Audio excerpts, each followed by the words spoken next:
Eto na, DRMC, Davao Regional Hospital mga boards. Let's go! Tara mga boards, hanap buhay na naman tayo. Kaya samahan nyo ako para malaman nyo kung ano yung ginagawa natin. Ready for the go na kami mga boards. Ayan o. At syempre mga boards, kain muna tayo. Kaya pili-pili muna tayo ng ulam dyan para may makain tayo. At shoutout nga pala sa mga mababait na staff na nakainan namin dito. Hello, what's up mga boards? Kain muna kami. Kasi para may lakas.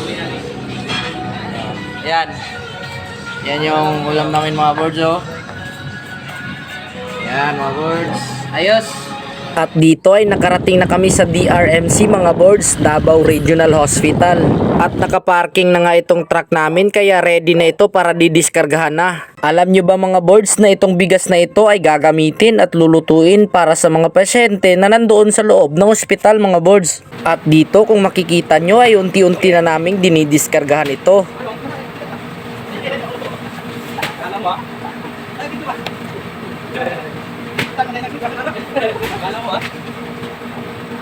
Kaya tara, sabayan nyo ako mga boards papasok para makikita nyo kung ano yung ginagawa namin para mailagay na maayos itong bigas na dineliver namin mga boards. At syempre, nandito kami sa lugar kung saan niluluto yung mga pagkain para sa mga pasyente dito sa Davao Regional Hospital mga boards. Napakalinis at talagang napakabait yung mga staff na nandito mga boards. Kasi binigyan ba naman kami ng pagkain kahit hindi naman kami pasyente dito sa hospital na ito mga boards. Kaya dito tingnan nyo mga boards kung ano yung gagawin ko para mailagay ng mga ayos itong sako-sakong bigas na dineliver namin.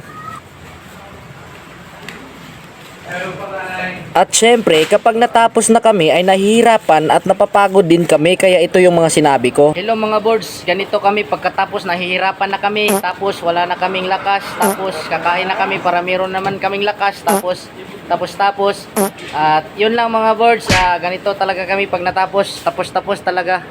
Ay sorry. Shout out sa mga staff sa DRMC. Let's go mga boards, saludo sa inyo. Let's go, uuwi na kami. Kaya dito kung makikita nyo ay pauwi na kami. Kaya see you next deliver, Davao Regional Hospital, DRMC. DRMC. Let's go.